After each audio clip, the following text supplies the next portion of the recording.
വെറുതെ ദുആ ചെയ്തത് കൊണ്ടായില്ല. എന്താ ദുആ ചെയ്തുകൊണ്ട് കിട്ടോ? എങ്ങനെ ദുആ സ്വീകരിക്കും?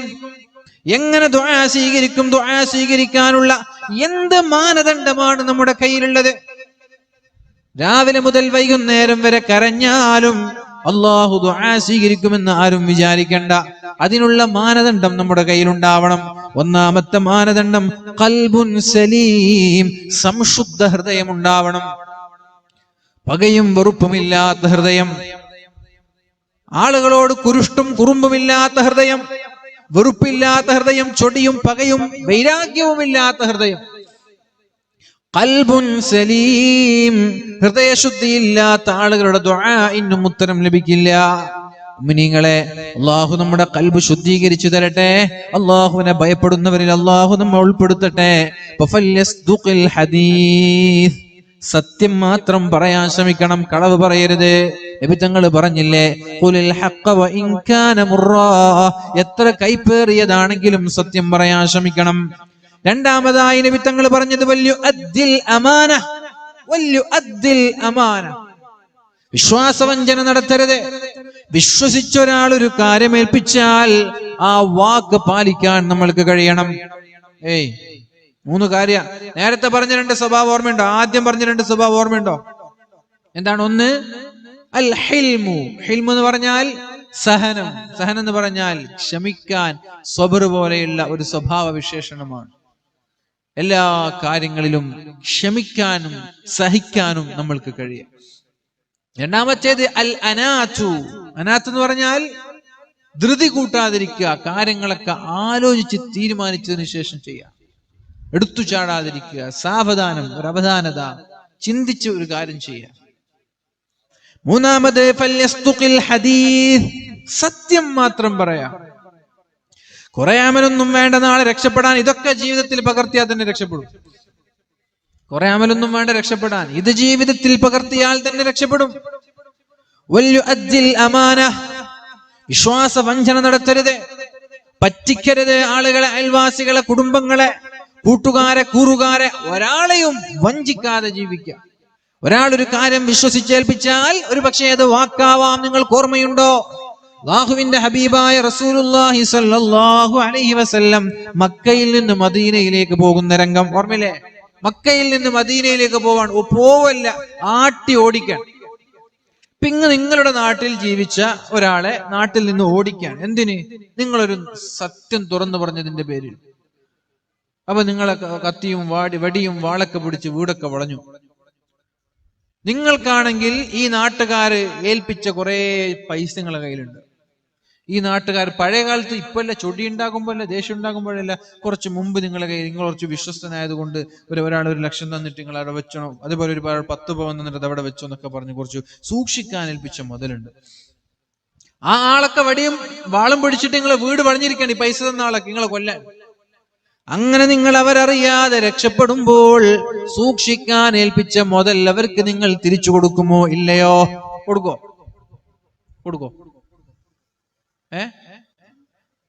നിങ്ങൾ നാദാപുരക്കാർ ഒരു പക്ഷെ നല്ല മനുഷ്യന്മാരായിരിക്കും, നിങ്ങൾ കൊടുക്കുമായിരിക്കും അല്ലെ? കൊടുക്കോ? നിങ്ങളെ അടിച്ചു ഓടിക്കണം. ആര്?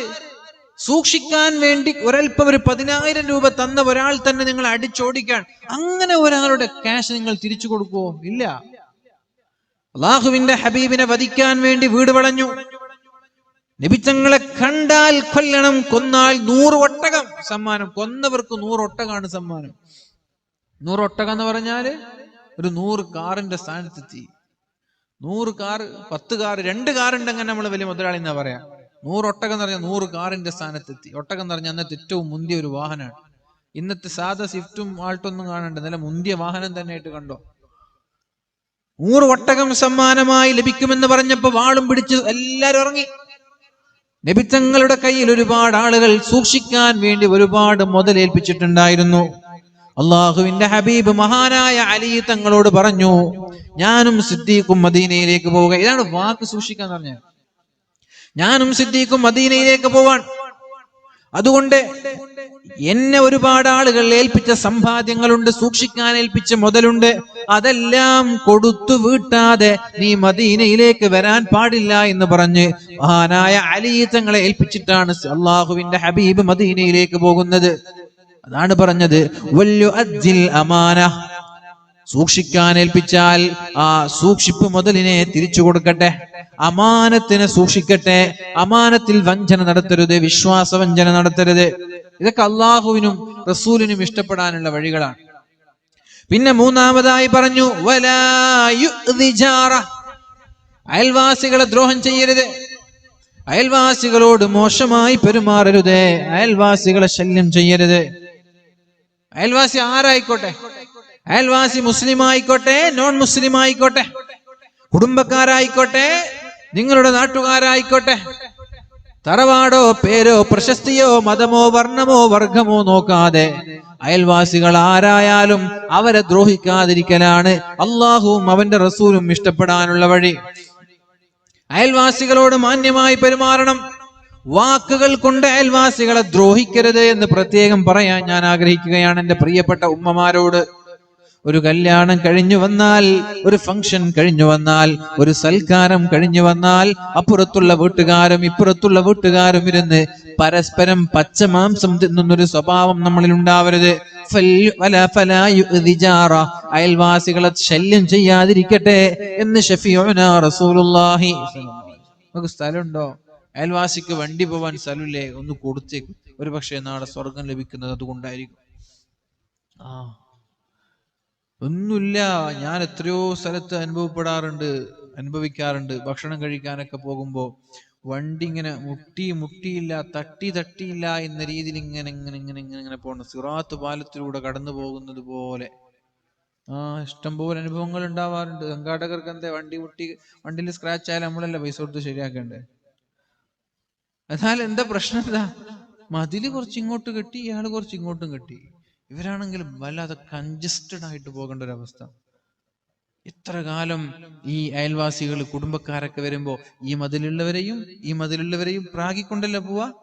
അല്ലേ? നിങ്ങൾ പറ, നിങ്ങൾ തന്നെ സ്ഥലമാണത്, ശരിയാണ്, നിങ്ങൾ തന്നെ സ്ഥലമാണ്. പക്ഷെ ഈ വഴിയിലൂടെ പോകുമ്പോ സ്വാഭാവികമായിട്ട് ഈ ഒരു മതിലൊരു അല്പം അപ്പുറത്ത് കിട്ടിയിരുന്നെങ്കിൽ, പൈസ വാങ്ങിച്ചോ, ഇപ്പുറത്ത് കുറച്ച് ഇപ്പുറം കിട്ടിയിരുന്നെങ്കിൽ. ഞാൻ ചോദിക്കട്ടെ, ഇതാണ് നമ്മുടെ ഒരു ബൗണ്ടറി എങ്കിൽ, ഇത് നമ്മുടെ ബൗണ്ടറി ആണെങ്കിൽ ഇവിടെ വെച്ച് കല്ല് നമ്മൾ കിട്ടും. ഈ കല്ല് ഇവിടുന്ന് കുറച്ച് ഇങ്ങോട്ട് വെച്ചതുകൊണ്ട് ഇത്ര ഒരു സ്പേസ് നഷ്ടപ്പെട്ടത് കൊണ്ട് നമുക്ക് എന്താണ് നഷ്ടപ്പെടാൻ പോകുന്നത്? ഒന്നും നഷ്ടപ്പെടില്ലല്ലോ. നമ്മൾ ആലോചിക്കുമ്പോൾ എന്തെങ്കിലും നഷ്ടപ്പെടുമോ? ഒരു കല്ല് ഇങ്ങോട്ട് മാറ്റി വെച്ചത് കൊണ്ട് നമ്മൾക്ക് എന്തെങ്കിലും നഷ്ടപ്പെടുമോ? ഒരു സെന്റ് പോലും പോവില്ലല്ലോ. എന്നാലും നമ്മളത് കൊടുക്കൂല. അത് കിട്ടിയത് കൊണ്ട് വലിയ കോടീശ്വരന്മാരായ അംബാനിയെ പോലെ ആവോ? അതുമില്ല. അതുകൊണ്ട് നമ്മൾ എന്ത് ചെയ്യാ? ഇതൊക്കെ ഒരു കൈൻഡ് ഓഫ് ഡിസ്റ്റർബ്, ഒരു തരത്തിലുള്ള ബുദ്ധിമുട്ടിക്കലാണ്. നിങ്ങൾ തന്നെ സ്ഥലമാണ്, നമ്മുടെ സ്വന്തം സ്ഥലമാണ്. എങ്കിലും നമ്മുടെ അയൽവാസിക്ക് ബുദ്ധിമുട്ടായി തോന്നിയാൽ സഹകരിക്കാൻ നമ്മൾ തയ്യാറാവും. അതൊക്കെ നാളെ സ്വർഗം കിട്ടും. മനസ്സിലായോ? സ്വർഗം കിട്ടും. ഇതിന്റെ പേരിലൊക്കെ അള്ളാഹു നാളെ സ്വർഗം തരും. അള്ളാഹു നമ്മൾക്ക് നൽകട്ടെ. മുഅ്മിനീങ്ങളെ, ഇതെല്ലാം പരസ്പരം സ്നേഹം കൂടാനുള്ള വഴികളാണ്. ജനങ്ങൾക്കിടയിൽ നല്ല ബന്ധമുണ്ടാവാനുള്ള അള്ളാഹുവിന്റെ ഹബീബ് പഠിപ്പിച്ച വഴികളാണിത്. ഈ വിഷയങ്ങളെല്ലാം ശ്രദ്ധിക്കണേ. അള്ളാഹു തൗഫീഖ് നൽകി അനുഗ്രഹിക്കട്ടെ. റസൂലുള്ളാഹി സ്വല്ലല്ലാഹു അലൈഹി വസല്ലമ തങ്ങൾ പറഞ്ഞു, അക്മലുൽ മുഅ്മിനീന ഈമാനൻ അഹ്സനുഹും ഖുലുഖാ. അള്ളാഹുവിന് ഏറ്റവും ഇഷ്ടമാരോടാണ്?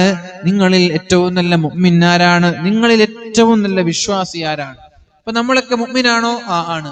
മുസ്ലിമാണോ? ആണ്. അങ്ങനല്ലേ പറയാ? അല്ലെ?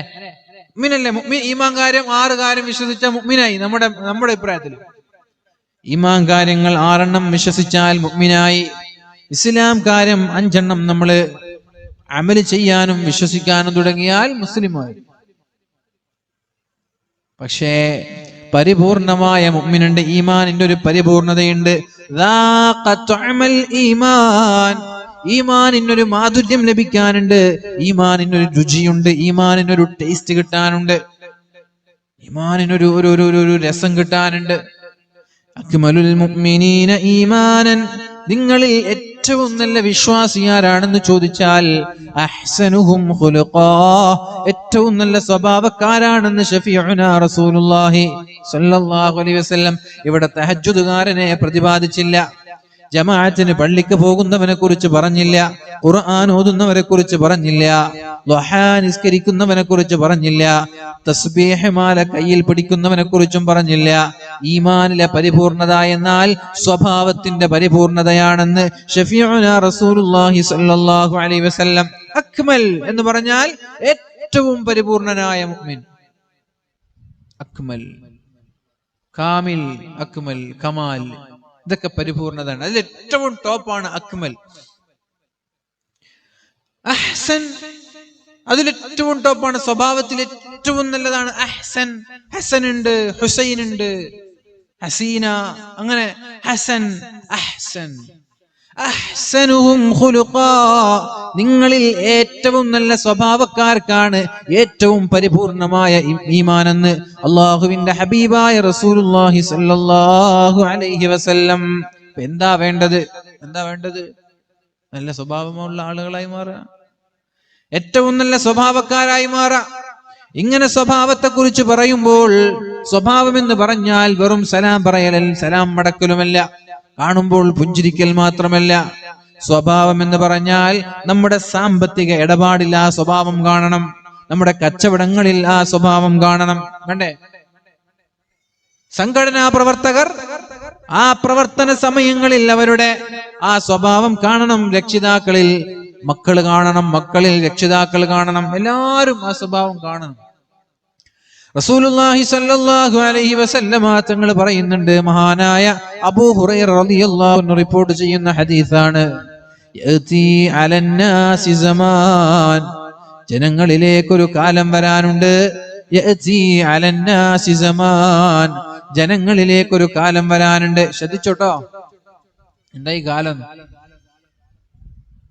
സൂക്ഷ്മമായി ശ്രദ്ധിച്ചോ. നമ്മളെ കുറിച്ച് എന്നാണോ ഈ പറയുന്നത് എന്നൊന്ന് ആലോചിച്ച് നോക്കിയാൽ മതി. യഅതി അലന്നാസി സമാൻ, ജനങ്ങളിലേക്കൊരു കാലം വരാനുണ്ട്. ലാ യുബാലിൽ മർഉ മാ അഖദ മിൻഹു അമിനൽ ഹലാലി അമ്മിനൽ ഹറാം, അവൻ സമ്പാദിക്കുന്നത് ഹലാലായാലും കുഴപ്പമില്ല, ഹറാമായാലും കുഴപ്പമില്ല എന്ന രീതിയിൽ ചിന്തിക്കുന്ന ഒരു കൂട്ടം ആളുകൾ നിങ്ങളിലേക്ക് കടന്നു വരുമെന്ന് ശഫീഉനാ റസൂലുള്ളാഹ്. ഹലാലായാലെന്ത്, ഹറാമായാലെന്ത്? മദ്യം കച്ചവടം ചെയ്ത് സമ്പത്തുണ്ടാക്കുന്നവർ, മയക്കുമരുന്ന് വിൽപ്പന നടത്തി സമ്പത്തുണ്ടാക്കുന്നവർ, പെണ്ണിനെ കാഴ്ചവെച്ച് സമ്പത്തുണ്ടാക്കുന്നവർ, ബ്ലാക്ക് മെയിൽ ചെയ്ത് മോഷണം നടത്തി കിഡ്നാപ്പ് ചെയ്ത് സമ്പത്തുണ്ടാക്കുന്നവർ, ഹറാമായത് വേണ്ട എന്ന് ഇസ്ലാം പറഞ്ഞത് കച്ചവടം ചെയ്ത് സമ്പത്തുണ്ടാക്കുന്നവർ, ജനങ്ങളിൽ നിന്ന് പിരിവെടുത്തുകൊണ്ട് അത് ജനങ്ങളിലേക്ക് നൽകാതെ അത് നമ്മൾ സ്വന്തമായി ഉപയോഗിക്കുന്നത് ഹറാമല്ലേ? അതൊക്കെ ഹറാമല്ലേ മുഅ്മിനീങ്ങളെ? അതൊക്കെ ആരോപണങ്ങൾ പല സ്ഥലങ്ങളിൽ നിന്നും പല മേഖലകളിൽ നിന്നും നിരന്തരമായി നമ്മൾ കേട്ടുകൊണ്ടിരിക്കുകയാണ്. ജനങ്ങൾക്ക് വേണ്ടി പിരിവുണ്ടാക്കി ജനങ്ങൾക്കിടയിൽ നിന്ന് ക്യാഷ് പിരിച്ച് അത് അർഹമായ ആളുകൾക്ക് നൽകാതെ അഴിമതി നടത്തുന്നത്, അത് മിസ്യൂസ് ചെയ്യുന്നത്, ഇതൊക്കെ പച്ചയായ ഹറാമാണ്. അങ്ങനെ ഒരു കാലം നിങ്ങളിലേക്ക് കടന്നു വരുമെന്ന് ശഫീഉനാ റസൂലുള്ളാഹ്. ഹറാമായാലും കുഴപ്പമില്ല, ഹലാലായാലും കുഴപ്പമില്ല, ഞാനിങ്ങനെ സുഖിച്ച് ജീവിച്ചാൽ മതി, ഞാനും എന്റെ കുടുംബവും ജീവിച്ചാൽ മതി എന്ന ചിന്തയിലേക്ക് മനുഷ്യൻ മാറുമെന്നല്ലേ അള്ളാഹുവിന്റെ ഹബീബായ നബി തങ്ങൾ പഠിപ്പിച്ചത്. അങ്ങനെ നമ്മൾ മാറാൻ പാടുണ്ടോ? ഹറാം എന്ന് പറയുമ്പോൾ മാറി നിൽക്കണ്ടേ? ഇതെനിക്ക് പാടില്ല, ഇത് ഹറാമാണ്, ഇത് എന്റേതല്ല, എനിക്ക് അനുവദനീയമല്ല എന്ന് ചിന്തിക്കാനുള്ള ഒരു മനസ്സ് നമ്മൾക്കുണ്ടാവേണ്ടേ മുഅ്മിനീങ്ങളെ? ഒരു ക്യാഷ് നമ്മുടെ കയ്യിലേക്ക് വരുമ്പോ, ജോലി ചെയ്യുന്ന മാസത്തിൽ ജോലി ചെയ്തതിന്റെ ശമ്പളം വാങ്ങി, അപ്പൊ കമ്മിറ്റിക്കാർ കൊണ്ടുവന്നിട്ട് 10,000 തരാണ്. അപ്പൊ ഉസ്താദ് ഇനി ചോദിക്കേണ്ട ആവശ്യമൊന്നുമില്ല, ഈ 10,000 നിങ്ങൾ എവിടുന്ന് വാങ്ങിച്ചു, എവിടുന്ന് കൊണ്ടുവന്നു ചോദിക്കേണ്ട ആവശ്യമില്ല, കമ്മിറ്റിക്കാരുടെ ബാധ്യതയാണ് 10,000, നിങ്ങൾക്കത് ഹലാലാണ്. അതല്ലാതെ വേറെ ഒരാൾ നിങ്ങൾക്ക് വല്ലതും തരുമ്പോ ഇത് ഹലാലാണോ ഹറാമാണോ എന്ന് നമ്മൾ അന്വേഷിക്കാറുണ്ടോ? ഇനി നമ്മൾ സമ്പാദിക്കുന്ന സമ്പാദ്യങ്ങളിൽ ഹറാമുണ്ടോ ഹലാലുണ്ടോ എന്ന് നമ്മൾ ആരെങ്കിലും ആലോചിക്കാറുണ്ടോ? ആകെ ഒരു ഹലാല് ഭക്ഷണം കഴിച്ച് ജീവിക്കുന്ന ആളുകളാണ് നമ്മൾ, അല്ലെ? ഹലാൽ ഭക്ഷണം അത് മാത്രം മതിയോ? എന്താ നിങ്ങള് മിണ്ടാത്ത? ഹലാല് ഭക്ഷണം മാത്രം മതിയോ? ഹോട്ടലിൽ ഹലാല് ഭക്ഷണം എന്ന ബോർഡ് കണ്ടാലേ നമ്മൾ ഹോട്ടലിൽ കയറൂ. ഹലാൽ ബോർഡ് കണ്ടാലേ അതും വിവാദാണ്. ഹലാല് ബോർഡ് വരെ വിവാദാണ്. അതൊരു ജിഹാദാണ്. എത്ര ജിഹാദ് ഇപ്പൊ കഴിഞ്ഞു പോയി. ലവ് ജിഹാദ്, ഹലാൽ ജിഹാദ്, പിന്നെന്താ ജിഹാദ്, അങ്ങനെ ഒരുപാട് ജിഹാദുകൾ ഇവിടെ കഴിഞ്ഞു പോയില്ലേ. അപ്പൊ ഹലാലായ ഭക്ഷണം എന്താണെന്നാ നമ്മൾ തീരുമാനിച്ചത്. ഹലാൽ ഭക്ഷണം എന്ന് പറഞ്ഞാൽ ബോർഡിൽ ഹലാൽ, ഹോട്ടലിന്റെ എവിടെയെങ്കിലും ഒരു ഹലാൽ ബോർഡ് ഇട്ട് കണ്ടാൽ ഹലാലാണ് എന്ന് നമ്മൾ വിചാരിച്ചു. എന്നിട്ട് നമ്മൾ അവിടെ പോയിട്ട് കഴിക്കും. തൊട്ടപ്പുറത്ത് ഹലാലല്ല എന്ന് പറഞ്ഞ് അങ്ങോട്ട് പോവില്ല. എന്നാൽ ഈ കഴിക്കുന്ന ഭക്ഷണം, പൊറോട്ടയും മട്ടൻ ബിരിയാണിയൊക്കെ കഴിച്ചിട്ട് കൊടുക്കുന്ന ക്യാഷ് ഹറാമാണ്. മനസ്സിലായോ? ഈ മട്ടൻ ബിരിയാണിയൊക്കെ കഴിച്ചിട്ട് ഹലാൽ ഹോട്ടലിൽ പോയിട്ട് 1000 രൂപ എണ്ണി കൊടുക്കണം. ആ കൊടുക്കുന്നത് ഹറാമാണ്. സത്യത്തിൽ നീ കഴിച്ചത് ഹറാമാണ്. നീ അപ്പുറത്ത് പോയിട്ട് കഴിച്ചാലും കുഴപ്പമില്ലായിരുന്നു. ഹറാമാണത്. എങ്ങനെ ഹറാം? ജനങ്ങളെ പറ്റിച്ചുണ്ടാക്കിയ സമ്പാദ്യങ്ങൾ, ജനങ്ങളെ പറ്റിച്ചുണ്ടാക്കിയ സമ്പാദ്യങ്ങൾ, വഞ്ചിച്ചുകൊണ്ടുണ്ടാക്കിയ സമ്പാദ്യങ്ങൾ. നീ അധ്വാനിച്ച ഹലാലായ രീതിയിൽ അധ്വാനിച്ചതിനെ കുറിച്ചല്ല ഞാൻ പറയുന്നത്. ജനങ്ങളെ പറ്റിച്ചുകൊണ്ടുണ്ടാക്കുന്ന എല്ലാം ഹറാമാണ് മുഅ്മിനീങ്ങളെ. അതുകൊണ്ട് തിന്നുന്നത് ശരീരത്തെ ഹറാമ് തീറ്റിപ്പിക്കുന്നത് പോലെയാണ്.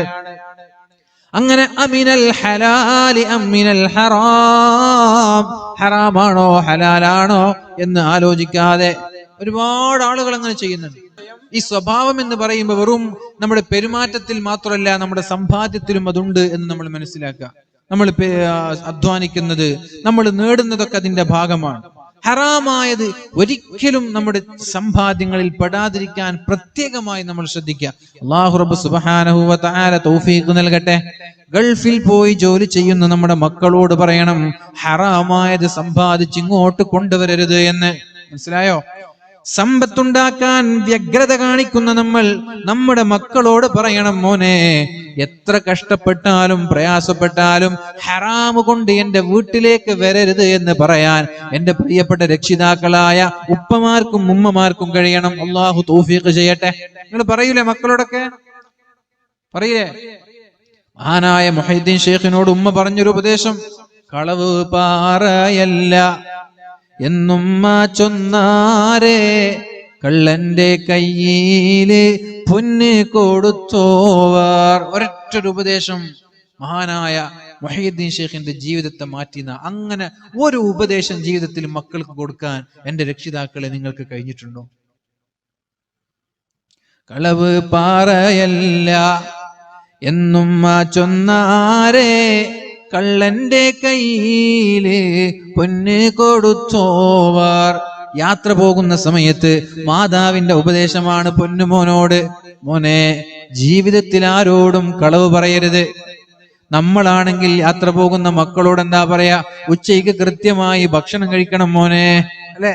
പട്ടിണി കിടക്കരുത് മോനെ, ഉച്ചയ്ക്ക് ഭക്ഷണം കഴിക്കണം മോനെ, നന്നായി അധ്വാനിച്ച് ജോലി ചെയ്ത് പൈസ ഉണ്ടാക്കണം മോനെ. അതല്ല നല്ല ഉമ്മമാര് മക്കളോട് പറയുന്നത്, നിന്റെ ലക്ഷ്യം ഏതായാലും കളവ് പറയരുത് മോനെ, കളവ് സമ്പാദിക്കരുത് മോനെ, ഹറാമ് സമ്പാദിക്കരുത് മോനെ, നിസ്കാരം നഷ്ടപ്പെടുത്തരുത് മോനെ, ആരോടും മോശമായി പെരുമാറരുത് മോനെ. ഉമ്മമാര് ചില സമയങ്ങളിൽ മക്കളോട് നൽകുന്ന ചില ഉപദേശങ്ങൾ അത് ഹാർട്ട് ടച്ചിങ് ആവുകയും അവരുടെ ജീവിതത്തിന്റെ അവസാനം വരെ സൂക്ഷിക്കാൻ അവർ തയ്യാറാവുകയും ചെയ്യും. അതായിരിക്കും ഒരു പക്ഷേ ആ മക്കളിൽ ഉണ്ടാക്കുന്ന മാറ്റം. നിങ്ങൾ അങ്ങനെ ജീവിതത്തിൽ മക്കളെ വിളിച്ചിട്ട് എന്തെങ്കിലും ഒരു ഉപദേശം നൽകിയിട്ടുണ്ടോ? നിസ്കരിക്കാത്ത, എന്താണ് നിസ്കരിക്കാത്തത് എന്ന് പറഞ്ഞിട്ട് ഇങ്ങനെ ദേഷ്യപ്പെടുന്നതിന് പകരം മിനൽ ഖൽബി ഇലൽ ഖൽബി, ഹൃദയം കൊണ്ട് ഹൃദയത്തിൽ നിന്ന് ഹൃദയത്തിലേക്ക് ഒരു ഉപദേശം, ഹൃദയത്തിൽ നിന്ന് ഹൃദയത്തിലേക്ക് തട്ടുന്ന ഒരു ഉപദേശം പറഞ്ഞിട്ടുണ്ട്. നിങ്ങൾ ആലോചിച്ച് നോക്കിയേ. കൈയൊന്നും പൊക്കണ്ട, തലയും ആട്ടണ്ട, നിങ്ങൾ ആലോചിച്ച് നോക്കിയാൽ മതി. ഉമ്മായും ഉപ്പയൊക്കെ ഇവിടെ ഇല്ലേ? എത്രയോ മക്കൾക്ക് ജന്മം നൽകിയ മാതാപിതാക്കൾ ഇവിടെ ഇല്ലേ? നിങ്ങൾ ആലോചിച്ചു നോക്ക്. സ്വന്തമായിട്ടൊന്ന്, എന്റെ മക്കള് ഗൾഫിൽ പോയി ജോലി ചെയ്യുന്നവരുണ്ട്, ബാംഗ്ലൂരിൽ പോയി പഠിക്കുന്നവരുണ്ട്, ഡൽഹിയിൽ പോയി പഠിക്കുന്നവരുണ്ട്, ഇന്ത്യയുടെ പുറത്തു പോയി പഠിക്കുന്നവരുണ്ട്. ഇന്ന് വരെ ഹൃദയത്തിൽ നിന്ന് ഹൃദയത്തിലേക്ക് ദീനിയായ ഒരു ഉപദേശം ഞാൻ നൽകിയിട്ടുണ്ടോ? എന്താ? നീ നിസ്കരിക്കണം മോനെ, നീ പോകുന്നത് ഡൽഹിയിലേക്കാണ്, അവിടെ പലവിധ സംസ്കാരങ്ങളുള്ള, പല കൾച്ചറുകളുള്ള, പല മതക്കാർ ഒരുമിച്ച് കൂടുന്ന സ്ഥാപനമാണത്. അതുകൊണ്ട് അവിടെ പോയിട്ട് നിന്റെ സ്വഭാവത്തിലൊന്നും മാറ്റം വരരുത്. നീ 5 നേരം കൃത്യമായി നിസ്കരിക്കണം. പറഞ്ഞിട്ടുണ്ടോ? പഠിക്കാൻ പോകുന്ന, സ്കൂളിൽ പഠിക്കാൻ പോകുന്ന, കോളേജിൽ പഠിക്കാൻ പോകുന്ന, ഹയർ സ്റ്റഡീസിന് പോകുന്ന മക്കളോട് ഏതെങ്കിലും പാരന്റ്സ് എപ്പോഴെങ്കിലും അങ്ങനെ പറഞ്ഞിട്ടുണ്ടോ? ഉച്ചയ്ക്ക് കൃത്യമായി ഭക്ഷണം കഴിക്കണം. അങ്ങനെ പറയുന്നതിന് പകരം സൂക്ഷിക്കണം, റോഡ് മുറിച്ചു കിടക്കുമ്പോൾ സൂക്ഷിക്കണം. അതൊന്നും നിങ്ങൾ സൂക്ഷിക്കേണ്ട, പടച്ചോൻ സൂക്ഷിച്ചോളും. റോഡ് മുറിച്ചു കിടക്കേണ്ട കാര്യമല്ല ഉപദേശിക്കേണ്ടത്. ദീനിയായ ആ ഒരു ചൈതന്യത്തോടെ നിലനിൽക്കാൻ മക്കൾക്ക് ഹൃദയത്തിൽ നിന്നൊരു ഉപദേശം നൽകാൻ നിങ്ങൾക്ക് കഴിയണം. അത് കഴിയാത്ത കാലത്തോളം നമ്മൾ പരാജയത്തിലാണ്. ആ ഹൃദയം തൊട്ട് ഹൃദയത്തിലേക്ക് ഒരു സന്ദേശം കൈമാറാൻ കഴിഞ്ഞ മക്കളിൽ മാറ്റം ഉണ്ടാവും. സ്കൂളിൽ പോകുമ്പോൾ മക്കൾ വിളിച്ചിട്ട് മോനോട് പറയാണ്, മോനെ അധ്യാപകരോട് മാന്യമായിട്ട് പെരുമാറണം കേട്ടോ, അവരോടൊന്നും മോശമായിട്ട് പെരുമാറരുത്.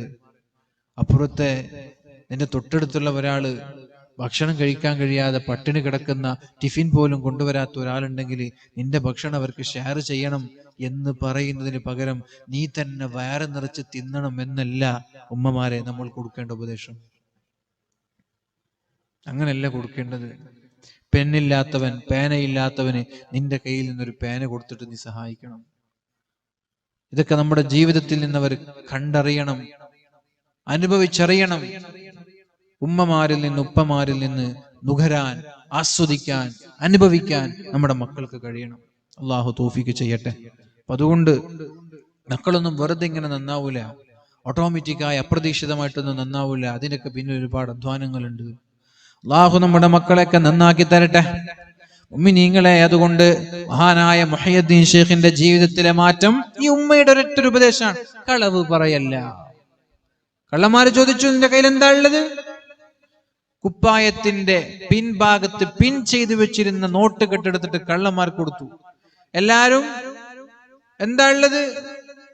ഒന്നുമില്ല സാർ, എല്ലാം ഉണ്ടെന്ന് പറയാം. വണ്ടി പിടിച്ചാൽ, പോലീസ് ചെക്ക് ചെയ്താൽ എല്ലാം ഉണ്ട് സാർ. എവിടെ?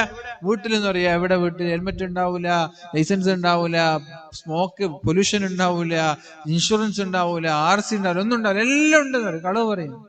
ഒരു പക്ഷെ നീ സത്യം പറഞ്ഞിരുന്നെങ്കിൽ സാറ് നിന്നെ വെറുതെ വിടുമായിരുന്നു. നുണ പറഞ്ഞത് കൊണ്ട് എല്ലാറ്റിനും ഇട്ടു 2500 ഫൈന്. അപ്പൊ ഇതേപോലെ എന്റെ അടുത്തൊന്നുമില്ല, വേണമെങ്കിൽ പരിശോധിച്ചോളൂ, ചെക്ക് ചെയ്തോളൂ. അങ്ങനല്ല പറഞ്ഞത്. എന്റെ അടുത്തതാ ഉമ്മ പഠിക്കാൻ തന്ന നാണയത്തുട്ടുകൾ ഉണ്ട്. കള്ളന്റെ കയ്യിലേക്ക് എടുത്തു കൊടുത്തപ്പോ അത്ഭുതകരമായ മാറ്റം കള്ളനുണ്ടായി. ഉമ്മയുടെ ഹൃദയത്തിൽ നിന്ന് മുഹയ്യദ്ദീന്റെ അബ്ദുൽ ഖാദിറിന്റെ ഹൃദയത്തിലേക്ക് മാറിയ ഉപദേശം, ആ ഒരു വെളിച്ചം ഇത് വാങ്ങുന്ന കള്ളന്റെ ഹൃദയത്തിലേക്ക് എത്താൻ അയാൾ മുസ്ലിം ആവാൻ. ഇതാണ് മുഅ്മിനീങ്ങളെ സ്വഭാവം എന്ന് പറയുന്നത്. ഇതാണ് മുഅ്മിനീങ്ങളെ, നമ്മുടെ സ്വഭാവ സിദ്ധി കൊണ്ട് മറ്റൊരാളിൽ മാറ്റം ഉണ്ടാക്കാൻ നമ്മൾക്ക് കഴിയണം. അല്ലാഹു തൗഫീഖ് ചെയ്യട്ടെ.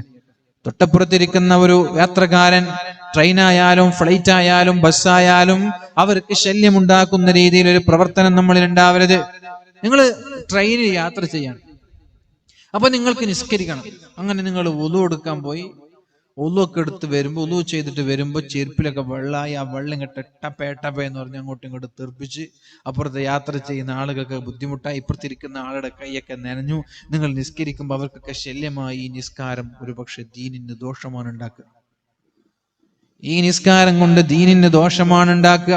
കാരണം എന്തൊരു കൾച്ചർലെസ്, മാനേഴ്സ് ഇല്ലാത്ത ടീമാണ് ഇവര് എന്നാണ് ഇപ്പുറത്തുള്ള മറ്റുള്ള മതങ്ങളൊക്കെ ചർച്ച ചെയ്യുക. അതുകൊണ്ട് നമ്മുടെ ഒരു നിസ്കാരം വരെ മറ്റൊരാൾക്ക് ശല്യമില്ലാത്ത രീതിയിൽ ചെയ്യാൻ കഴിയണം. ബാത്റൂമിൽ പോകുമ്പോൾ ഒരു മര്യാദയുണ്ട്, എല്ലാത്തിനും ഒരു മര്യാദയുണ്ട്. അപ്പുറത്തുള്ള ആളുകളെ ഒരു മേഖലയിലും നമ്മൾ കാരണത്താൽ ശല്യമില്ലാതെ പെരുമാറാൻ നമ്മൾക്ക് കഴിയണം. ടോയ്ലറ്റ് ഒക്കെ ഉപയോഗിച്ചാല് നിറയെ വെള്ളം. ഇപ്പോഴത്തെ ടോയ്ലറ്റ് ഒക്കെ എന്ന് പറഞ്ഞാൽ നിങ്ങൾ ശ്രദ്ധിച്ചിട്ടുണ്ടോ? പുതിയ ടോയ്ലറ്റ് സിസ്റ്റം എങ്ങനെയാ? ആദ്യം ഉണ്ടാവാ ടോയ്ലറ്റ് ആണ്, അല്ലെ? നമ്മുടെ ബാത്റൂമിൽ ആദ്യം ഉണ്ടാവുക ടോയ്ലറ്റ് ആണ്, പിന്നെയാണ് കുളിമുറി ഉണ്ടാവുക. എന്തിനാണ് അങ്ങനെ ഒരു സിസ്റ്റം ഇന്ന് സജ്ജീകരിക്കാൻ കാരണം? നിങ്ങൾക്കറിയാം? നിങ്ങൾ ശ്രദ്ധിച്ചില്ല? അങ്ങനെ നിങ്ങളൊക്കെ പുതിയ വീടുകളിലൊക്കെ അങ്ങനെയല്ല. പണ്ടത്തെ വീട്ടിൽ അങ്ങനെയല്ല, ആദ്യം കുളിമുറി പിന്നെയാണ് ടോയ്ലറ്റ്, കക്കൂസ് ഉണ്ടാവുക, അല്ലെ? അങ്ങനെയല്ലേ? ഇപ്പൊ സിസ്റ്റം അങ്ങനെയല്ല. ഡോറ് തുറന്ന ആദ്യം കാണാൻ ക്ലോസറ്റ് ആണ്, പിന്നെയാണ് കുളിമുറി. എന്തിനാണത്? ടോയ്ലറ്റിൽ പോയാൽ ഒരു വെള്ളം പുറത്തേക്ക് തെറിക്കാൻ പാടില്ല. യൂറോപ്യൻ ആണെങ്കിലും ഇനി ഇന്ത്യൻ ആണെങ്കിലും ക്ലോസറ്റിൽ പോയാൽ, ടോയ്ലറ്റിൽ പോയാൽ ആ വെള്ളം പുറത്തുണ്ടാവാൻ പാടില്ല. ഓട്ടോമാറ്റിക്കലായി അപ്പുറത്തുള്ള കുളിമുറിയിൽ കുളിക്കുമ്പോൾ വെള്ളം കുറച്ച് തെറിച്ചാൽ തന്നെ ക്ലോസറ്റിന്റെ ഭാഗത്ത് തെറിക്കുക. നേരെ മറിച്ച് ഡോറിന്റെ അടുത്താണ് കുളിമുറിയെങ്കിൽ നമ്മളിങ്ങനെ ഷവറിലൂടെ കുളിക്കുന്ന വെള്ളമൊക്കെ ബെഡ്റൂമിലേക്ക് തെറിക്കാൻ സാധ്യതയുണ്ട്. അവിടെ ആയിരിക്കും ബേസ് ഉണ്ടാവുക, പല്ല് തേക്കാനുള്ള ബേസൊക്കെ ക്ലോസറ്റിന്റെ അടുത്തുണ്ടാവുക. അപ്പൊ എല്ലാറ്റിനും ഒരു മാന്യതയുണ്ട്. ആ മാന്യതയോടുകൂടി ജീവിക്കുക. വെള്ളമൊക്കെ പുറത്തു തെറിക്കാതെ കാർക്കിച്ചു തുപ്പുക. നമ്മളിങ്ങനെ വുളു ചെയ്യുമ്പോൾ, ട്രെയിനിൽ വുളു ചെയ്യണം, അപ്പുറത്തിപ്പുറത്തുള്ള ആളുകൾക്ക് വെള്ളം ഇങ്ങനെ മുഖത്തെറിക്കുമ്പോൾ തെറിപ്പിക്കുക. ഹൗദിൽ വുളു ചെയ്യുമ്പോൾ അപ്പുറത്തിപ്പുറത്തുള്ള ആളുകൾ ഡ്രസ്സിലേക്ക് തെറിക്കുക. ഈ മാനേഴ്സ് ഒക്കെ കീപ്പ് ചെയ്യുന്നവരായിരിക്കണം നമ്മൾ. സംസ്കാരവും കൾച്ചറൊക്കെ ഉള്ള ആളുകളായി നമ്മൾ മാറണം. എങ്കിലേ അള്ളാഹുവിന് നമ്മളോട് ഇഷ്ടമുണ്ടാവും. അല്ലെങ്കിൽ ജനങ്ങളും വെറുക്കും, അള്ളാഹുവും വെറുക്കും. അള്ളാഹു റബ്ബ് സുബ്ഹാനഹു വ തആല ബോധം നൽകി അനുഗ്രഹിക്കട്ടെ. മുഅ്മിനീങ്ങളെ, അപ്പോൾ റസൂലുള്ളാഹി സ്വല്ലല്ലാഹു അലൈഹി വസല്ലമ തങ്ങൾ പറഞ്ഞത്, നിങ്ങളിൽ ഏറ്റവും നല്ലവൻ, പരിപൂർണമായ ഈമാനുള്ളവൻ സൽ സ്വഭാവിയായ ആളാണെന്ന്. അനിബ്നു ഉമർ റളിയല്ലാഹു അൻഹു, മഹാനായ അബ്ദുല്ലാഹി ഇബ്നു ഉമർ തങ്ങൾ പറഞ്ഞു, കുന്തു മഅ റസൂലില്ലാഹ്, ഞാൻ അല്ലാഹുവിന്റെ റസൂലിന്റെ കൂടെ ഇങ്ങനെ യാത്ര ചെയ്യുകയാണ്. ഇങ്ങനെ നബി തങ്ങളുടെ കൂടെ ഞാനുണ്ട്. ഫജാഅഹു റജുലുൻ മിനൽ അൻസ്വാർ, അൻസ്വാരിയായ ഒരാൾ അല്ലാഹുവിന്റെ ഹബീബിന്റെ സമീപത്തേക്ക് കടന്നു വന്നിട്ട് ചോദിച്ചു, യാ റസൂലല്ലാഹ്, അല്ലാഹുവിന്റെ റസൂലേ, നബിയേ, അയ്യുൽ മുഅ്മിനീന അഫ്ളലു, സത്യവിശ്വാസികളിൽ ഏറ്റവും ശ്രേഷ്ഠൻ ആരാണ്? സത്യവിശ്വാസികളിൽ, മുഅ്മിനീങ്ങളിൽ ഏറ്റവും ശ്രേഷ്ഠനായവൻ ആരാ? എന്താണ് നിങ്ങൾക്ക് പറയാനുള്ള മറുപടി? അല്ലാഹുവിന്റെ ഹബീബ് പറഞ്ഞത്, അഹ്സനുഹും ഖുലുഖാ, സത്യവിശ്വാസികളിൽ ഏറ്റവും ശ്രേഷ്ഠൻ ആ കൂട്ടത്തിലെ ഏറ്റവും നല്ല സ്വഭാവക്കാരനാണ്. അപ്പൊ ഇവിടെയുള്ള നമ്മുടെയൊക്കെ ഈമാൻ നമ്മൾ കളക്കാൻ പറ്റും. പെണ്ണുങ്ങൾ മുതൽ ആണുങ്ങൾ വരെയുള്ള എല്ലാ ആളുകളുടെ ഈമാൻ നമ്മൾ കളക്കാൻ പറ്റും. എങ്ങനെ? ഈ കൂട്ടത്തിലെ സൽസ്വഭാവി ആരാണ്? ഈ കൂട്ടത്തിലെ ഏറ്റവും നല്ല സ്വഭാവക്കാരൻ ആരാണ്? അയാളാണ് നമ്മുടെ കൂട്ടത്തിലെ ഏറ്റവും നല്ല മുഅ്മിൻ.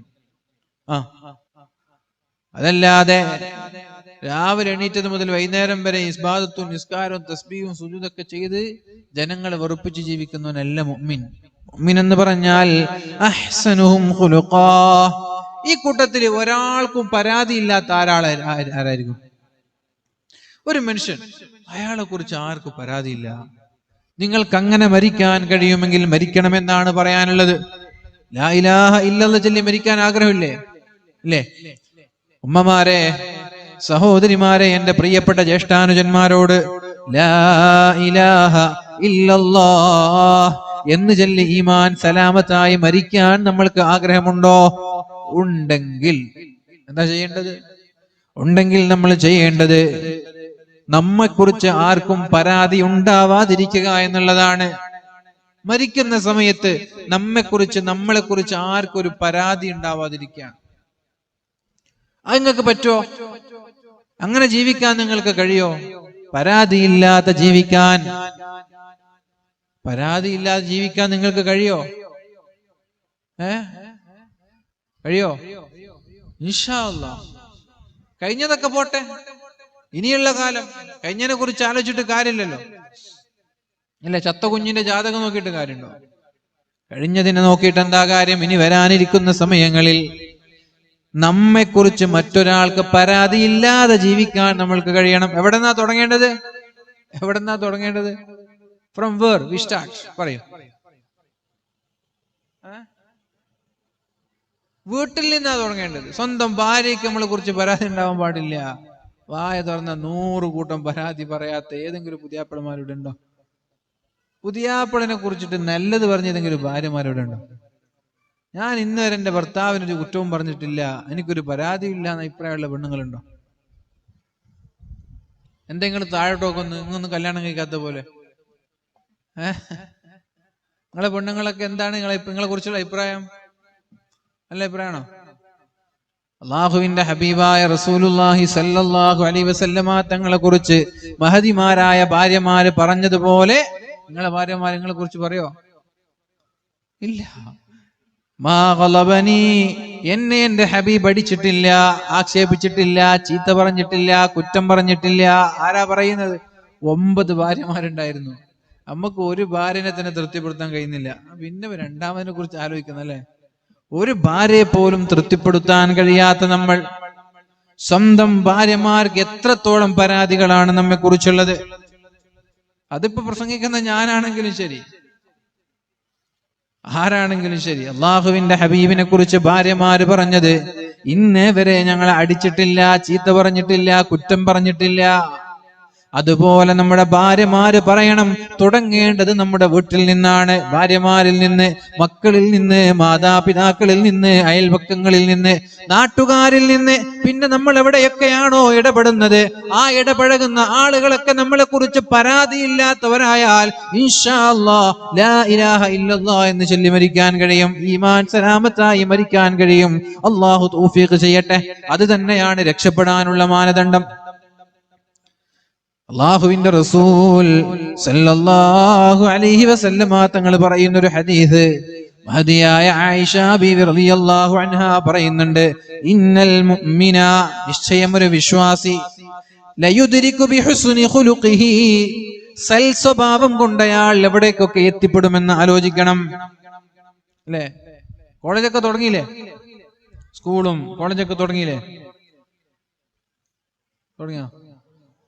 കോളേജിൽ പോകാത്തൊരു കാലം അല്ലെ, ഇല്ലെങ്കിൽ കൊറോണക്ക് മുമ്പ് രാവിലെ 6 മണിക്ക് നമ്മൾ ഇറങ്ങിയാല് രാത്രി 8 മണി വരെ യൂണിഫോമും ബാഗൊക്കെ പിടിക്കുന്ന കുട്ടികളെ കാണാൻ റോഡ് സൈഡിൽ.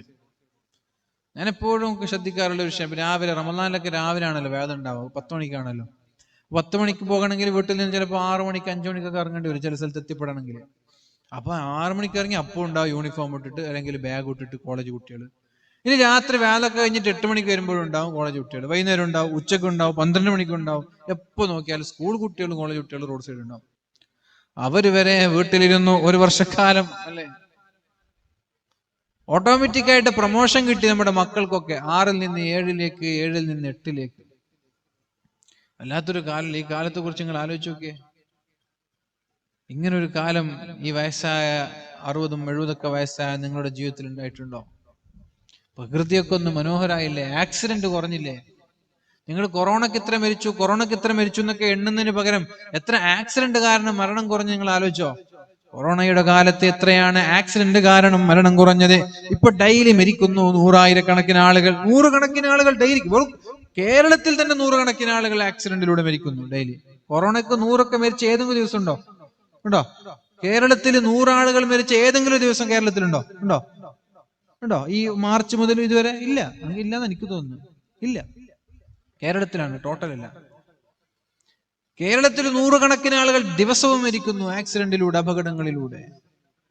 മരണസംഖ്യ ഒന്നും കൂടിയിട്ടൊന്നുമില്ല, അതൊക്കെ മറ്റേതിന് തത്തുല്യമാണ്, ഏതെങ്കിലും ഒന്നല്ലെങ്കിൽ ഒന്ന്. ഇപ്പൊ ഈ ഒരാഴ്ചനുള്ളിൽ ഒരു 2-3-4 ആളുകളെങ്കിലും കുട്ടികൾ കുളത്തിൽ വീണ് മരിച്ച വാർത്ത ഞാൻ വായിച്ചിട്ടുണ്ട്. ഒരു 6 കുട്ടികളെങ്കിലും എന്റെ ഓർമ്മയിലുണ്ട് കുളത്തിൽ വീണ് മരിച്ചു. കുട്ടികൾ മാത്രം, കുട്ടികൾ, വലിയ ആളല്ല, വലിയ ആള് വേറെ ഉണ്ട്. അപ്പൊ എങ്ങനെയായാലും ഇതുകൊണ്ട് വലിയ മരണ റേറ്റ് ഒന്നും കൂടിയിട്ടൊന്നുമില്ല. പക്ഷെ നമ്മൾക്കൊരു ബോധം വന്നിരുന്നു. പക്ഷെ ആ കൊറോണ കഴിയുമ്പോഴേക്കത് മറന്നങ്ങോട്ട് പോയി. ഒക്കെ മറക്കും, പെട്ടെന്ന് മറക്കും. മറക്കുന്നത് കൊണ്ടല്ലേ പെണ്ണുങ്ങൾ പിന്നും പ്രസവിക്കുന്നത്. ആ പ്രസവ വേദന ആലോചിച്ചാൽ പിന്നെ 2ാമത് പ്രസവത്തിന് പെണ്ണ് തയ്യാറാവോ? അല്ലാഹു മറപ്പിച്ചു കളയുന്നുണ്ട്. ചില മറവികൾ ഉപകാരമാണെങ്കിൽ ചില മറവികൾ ഉപദ്രവമാണ്. എല്ലാം മറക്കരുത്. ചില പാഠങ്ങൾ മറന്നു പോവരുത്. പാഠങ്ങൾ ഓർമ്മയുണ്ടാവണം. ജീവിതത്തിലെ ചില അടയാളങ്ങൾ നമ്മൾ ഓർത്തുവെക്കണം. മുഅ്മിനീങ്ങളെ, അല്ലാഹു നൽകുന്ന ചില പരീക്ഷണങ്ങൾ മറന്നു പോവരുത്, അവഗണിച്ചു കളയരുത്. അല്ലാഹു പറയുന്നത് എങ്ങനെയാണ്? ലൗലാ ഇദ് ജാഅഹും ബഅസുനാ തളറഉ, എന്റെ പരീക്ഷണങ്ങൾ വന്നപ്പോൾ താണുകേണ് വിനയാന്വിതരായി എന്നിലേക്ക് മടങ്ങാമായിരുന്നില്ലേ എന്നാണ് ഖുർആൻ ചോദിക്കുന്നത്. എന്റെ പരീക്ഷണങ്ങൾ വരുമ്പോ താണുകേണ് വിനയാന്വിതരായി എന്നിലേക്ക് മടങ്ങിക്കൂടെ? അങ്ങനെ മടങ്ങിയിരുന്നുവെങ്കിൽ അല്ലാഹു നമ്മളെ രക്ഷപ്പെടുത്തുമായിരുന്നു, അല്ലാഹുവിന്റെ സഹായം ഉണ്ടാകുമായിരുന്നു. പക്ഷേ അവർ അല്ലാഹുവിനെ ധിക്കരിക്കാനാണ് തുടങ്ങിയത്. അല്ലാഹുവിനെ നിഷേധിക്കാനും അല്ലാഹുവിനെ അവഗണിക്കാനുമാണ് അവർ തയ്യാറായത്. അതുകൊണ്ട് അല്ലാഹു നമ്മെ അവഗണിച്ചു കളയും. അല്ലാഹു നമ്മെ കാക്കുമാറാവട്ടെ. ഇന്നൽ മുഅ്മിന, ഞാൻ എന്റെ വാക്കുകൾ ഉപസംഹരിക്കുകയാണ്. ഇന്നൽ മുഅ്മിന, നിശ്ചയമായും ഒരു വിശ്വാസി, ലയുദ്രികു ബിഹുസ്നി ഖുലുഖിഹി, ഒരാളുടെ സ്വൽസ്വഭാവം കൊണ്ട് അയാൾ എത്തിപ്പെടുന്നത് ദറജതസ് സ്വാഇമിൽ ഖായിം. ഞാൻ നേരത്തെ പറഞ്ഞിട്ടുണ്ട് ഈ വിഷയം. എന്താണ്? രാത്രി മുഴുവനും നിന്ന് നിസ്കരിക്കുന്ന ഒരാളുടെ ഇബാദത്തിനെ കവച്ചു വെക്കാൻ ഒരു സൽസ്വഭാവിക്ക് കഴിയും. ശ്രദ്ധിക്കുന്നുണ്ടോ? ഞാൻ വെറുതെ പറഞ്ഞതല്ല, നേരത്തെ പറഞ്ഞ വിഷയം മനസ്സിലായി? ഇവിടെ നേരത്തെ പറഞ്ഞു എന്താ? സൽസ്വഭാവിയായ ഒരാളാണ് രാത്രി മുഴുവനും നിന്ന് നിസ്കരിക്കുന്ന, രാവിലെ മുഴുവനും നോമ്പെടുക്കുന്ന ഒരാളെക്കാളും നല്ലവനെന്ന് ഞാൻ പറഞ്ഞപ്പോ തള്ളാണ് നിങ്ങൾ ആരെങ്കിലും വിചാരിച്ചിട്ടുണ്ടോ? തള്ളാണെന്ന് വിചാരിച്ചിട്ടുണ്ടോ? തള്ളല്ല കേട്ടോ, തള്ളലൊന്നുമില്ല. നമ്മൾ ഹദീസ് വെച്ചിട്ടേ പറയാറുള്ളൂ. ഇത് തള്ളല്ല. റസൂലുള്ളാഹി തങ്ങൾ പറഞ്ഞു ലയുദ്രികു ബിഹുസ്നി ഖുലുഖിഹി ദറജതസ് സ്വാഇമിൽ ഖായിം. രാത്രി മുഴുവനും നിന്ന് നിസ്കരിക്കുന്ന, രാവിലെകളിൽ സുന്നത്ത് നോമ്പെടുക്കുന്ന ഒരാളുടെ ദറജ, ഒരാളുടെ സ്ഥാനം ഏതാണോ അവിടേക്ക് സൽസ്വഭാവി ഈ നിസ്കാരവും നോമ്പുമില്ലാതെ എത്തിപ്പെടുമെന്ന് ശഫീഉനാ റസൂലുള്ളാഹി സ്വല്ലല്ലാഹു അലൈഹി വസല്ലം. സ്വഭാവം നന്നാക്കണം. ജനങ്ങളെ കുറിച്ച് നല്ലത് ചിന്തിക്കാൻ നമ്മൾക്ക് കഴിയണം. ഹുസ്നുൽ ഉണ്ടാവണം. മോശമായ ചിന്തകൾ ഉണ്ടാവരുത്. അവജ്ഞയോടെ, അവഗണനയോടെ, പുച്ഛത്തോടെ ആരെയും നമ്മൾ കാണരുത്. ആരോടും നമ്മൾ പെരുമാറരുത്. അല്ലാഹു റബ്ബ് സുബ്ഹാനഹു വ തആല തൗഫീഖ് നൽകട്ടെ, ബോധം നൽകട്ടെ.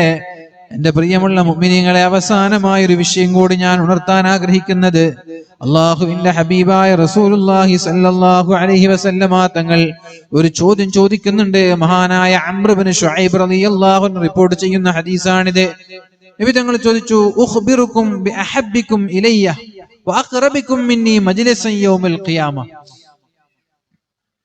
ഉഖ്ബിറുക്കും അലാ ഉഖ്ബിറുക്കും ബിഅഹബ്ബിക്കും ഇലയ്യ, നിങ്ങളിൽ ഏറ്റവും ശ്രേഷ്ഠനായവൻ, ബിഅഹബ്ബിക്കും, എനിക്ക് നിങ്ങളിൽ ആരോടാണ് ഏറ്റവും ഇഷ്ടം എന്ന് ഞാൻ പറയട്ടെ. സ്വാഭാവികമായിട്ട് അങ്ങനെ ചോദിച്ചാൽ വേഗം ബല പറയൂ നബിയെ എന്ന് പറയില്ല നമ്മള്. വഅഖറബിക്കും മിന്നി മജ്ലിസൻ യൗമൽ ഖിയാമ, ഖിയാമത്ത് നാളിൽ എന്റെ തൊട്ടടുത്തുണ്ടാവുന്നവൻ ആരാണെന്ന് ഞാൻ പറഞ്ഞു തരട്ടെ. എനിക്ക് നിങ്ങളിൽ ഏറ്റവും ഇഷ്ടം ആരോടാണ്, നാളെ മഹ്ശറയിൽ ആരാണ് എന്റെ തൊട്ടടുത്തുണ്ടാവുക എന്ന് ഞാൻ നിങ്ങളോട് പറഞ്ഞു തരട്ടെ എന്ന് ചോദിച്ചപ്പോൾ ഫസഖതൽ ഖൗം, എല്ലാരും മിണ്ടാണ്ടിരുന്നു. എന്താ നബി തങ്ങൾ പറയാൻ പോകുന്നത്? ഫആദഹാ മറത്തൈൻ, വീണ്ടും ചോദിച്ചു, എനിക്ക് ഏറ്റവും ഇഷ്ടം പാരത്രിക ലോകത്തിന്റെ തൊട്ടടുത്തുള്ള ആൾ, അയാൾ അങ്ങനെ ഒരാളെ കുറിച്ച് ഞാൻ പറഞ്ഞു തരട്ടെ. അവര് മിണ്ടിയില്ല. മൂന്നാമതും ചോദിച്ചു, ഔ സലാസ, മൂന്നാമതും ചോദിച്ചപ്പോഴാണ് സ്വഹാബാക്കൾ പറഞ്ഞത്, നഅം യാ റസൂലല്ലാഹ്, അല്ലാഹുവിന്റെ റസൂലേ നിങ്ങൾ പറഞ്ഞു തരൂ നബിയേ. ആരാണ്? നബി തങ്ങൾ പറഞ്ഞു, അഹ്സനുക്കും ഖുലുഖാ, നിങ്ങളിൽ ആരാണ് ഏറ്റവും നല്ല സ്വഭാവക്കാരൻ, നിങ്ങളുടെ കൂട്ടത്തിൽ ആരാണ് ഏറ്റവും നല്ല സ്വഭാവക്കാരൻ, അയാൾ തന്നെയാണ് നാളെ പാരത്രിക ലോകത്ത് എന്നോട് തൊട്ടടുത്ത് നിൽക്കുന്നത് എന്ന് റസൂലുള്ളാഹി സ്വല്ലല്ലാഹു അലൈഹി വസല്ലമ തങ്ങൾ നമ്മോട് പഠിപ്പിക്കുന്നുണ്ട്. മുഅ്മിനീങ്ങളെ, നമ്മുടെ ജീവിതത്തിൽ അള്ളാഹുവിന്റെ ഇഷ്ടക്കാരനായി മാറാൻ ചില വിഷയങ്ങൾ നമ്മൾ പറഞ്ഞു തന്നു. ഒന്നാമത്തേത് അൽ ഹിൽമു, സഹനമുള്ളവരാവുക. ഒന്നാമത്തേത് അൽ ഹിൽമു, സഹനമുള്ളവരാവുക, ക്ഷമയുള്ളവരാവുക.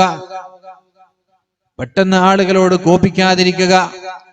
ഭാര്യയാണെങ്കിലും മക്കളാണെങ്കിലും മാതാപിതാക്കളാണെങ്കിലും സ്റ്റുഡന്റ് ആണെങ്കിലും ശിഷ്യന്മാരാണെങ്കിലും സഹപാഠികളാണെങ്കിലും പെട്ടെന്ന് ദേഷ്യപ്പെടാതെ ക്ഷമിക്കുന്ന സഹനശീലമുള്ളവരായി മാറുക. പിന്നെയോ രണ്ടാമത്തേത് അൽ അനാതു, ഏത് വിഷയങ്ങൾ എന്ത് കാര്യങ്ങൾ ചെയ്യുമ്പോഴും 2-3 വട്ടം ആലോചിച്ച് ചെയ്യുന്നവരാവുക, ധൃതി കൂട്ടാതിരിക്കുക. അൽ അജലത്തു മിനശ്ശൈത്വാൻ, ധൃതി കൂട്ടുന്നത് പിശാചിന്റെ സ്വഭാവമാണ്. പെട്ടെന്ന് തീരുമാനിക്കുക, ആരോട് ആലോചിക്കാതെ. ഭാര്യയോട് ചോദിച്ചില്ല, പേരൻസിനോട് ചോദിച്ചില്ല, സുഹൃത്തുക്കളോട് ചോദിച്ചില്ല, ഉസ്താദുമാരോട് ചോദിച്ചില്ല, ആരോടും ചോദിക്കാതെ പെട്ടെന്ന് അങ്ങോട്ട് തീരുമാനിക്കുക. അത് വേണ്ട. കുറച്ച് സാവധാനം. അൽ അനാത്ത്, സാവധാനം ആലോചിച്ച് ഇതെങ്ങനെ ചെയ്ത് ലഭിക്കാൻ പോവുക, ഇതിന്റെ റിസൾട്ട് എന്തായിരിക്കും, അപ്പൊ ആ ഒരു റിസൾട്ടിലേക്ക് എത്താൻ ഏത് ഫോർമുലയാണ് ഞാൻ ഉപയോഗിക്കേണ്ടത്. കണക്കിലൊക്കെ സൊല്യൂഷൻ ചെയ്യുന്ന ആളുകളല്ലേ അല്ലേ? ഒരു എക്സ് കണ്ടുപിടിക്കണം. എന്താണ് എക്സ്, എങ്ങനെ കണ്ടുപിടിക്കും? എന്താണ് എക്സ് എങ്ങനെ? ഇതിന് ചില ഫോർമുലകളുണ്ട്, ചില വഴികളുണ്ട്. ആ വഴികളിലൂടെ കൃത്യമായിട്ട് പോയാൽ മാത്രമേ എക്സ് എന്താണെന്ന് കിട്ടുള്ളൂ. ഇല്ലെങ്കിൽ പകുതിയിൽ വെച്ചിട്ട് വഴി മുടങ്ങും, മാർഗം കിട്ടൂല. അപ്പൊ റിസൾട്ട് എന്താണ്, എന്താവണം എന്ന് നമ്മൾക്ക് ഉദ്ദേശം ഉണ്ടാവണം. ആ റിസൾട്ടിലേക്ക് എത്താൻ എന്ത് നമ്മൾ ചെയ്യണം? ആലോചിച്ച് ചിന്തിച്ച് പിന്നെ ദീർഘദൃഷ്ടിയോടെ കാര്യങ്ങൾ ചെയ്യലാണ് അനാത്ത് എന്ന് പറഞ്ഞാൽ. ധൃതി കൂട്ടാതിരിക്കാം. പിന്നെ പറഞ്ഞു, നുണ പറയാൻ പാടില്ല, കളവ് പറയാൻ പാടില്ല, സത്യം മാത്രം പറഞ്ഞ് ശീലിക്കുക. ഭർത്താവിനോട്, ഭാര്യയോട്, മക്കളോട്, പാരന്റ്സിനോട്, ടീച്ചേഴ്സിനോട്, ആരോടായാലും കളവ് പറയരുത്. പിന്നെ പറഞ്ഞു, നിങ്ങൾ ഒരു കാരണവശാലും വിശ്വാസവഞ്ചന നടത്തരുത്. വിശ്വാസവഞ്ചന നടത്തരുത്, പറ്റിക്കരുത്, മറ്റൊരാളെ ചീറ്റ് ചെയ്യരുത്. ഒരാൾ വിശ്വസിച്ചൊരു കാര്യം പറഞ്ഞാൽ അവിടെ നിങ്ങൾ എന്ത് ചെയ്യരുത്? അവരെ നിങ്ങൾ വഞ്ചിച്ചു കളയരുത്. നിങ്ങൾ വിശ്വാസവഞ്ചന നടത്താൻ പാടില്ല. പിന്നെ പറഞ്ഞു, അയൽവാസികളോട് മോശമായി പെരുമാറരുത്. അയൽപക്കങ്ങളുമായിട്ട് നല്ല ബന്ധം സ്ഥാപിക്കുക. അവസാനമായി പിന്നെയോ സാമ്പത്തിക ശുദ്ധി ഉണ്ടാവുക. സാമ്പത്തിക ശുദ്ധി ഉണ്ടെങ്കിൽ മാത്രമേ അള്ളാഹു നമ്മുടെ ദുആ സ്വീകരിക്കുള്ളൂ. മുഅ്മിനീങ്ങളെ, സാമ്പത്തിക ശുദ്ധി ഇല്ലെങ്കിൽ ഒരിക്കലും അള്ളാഹു നമ്മുടെ ദുആഇനെ സ്വീകരിക്കൂല.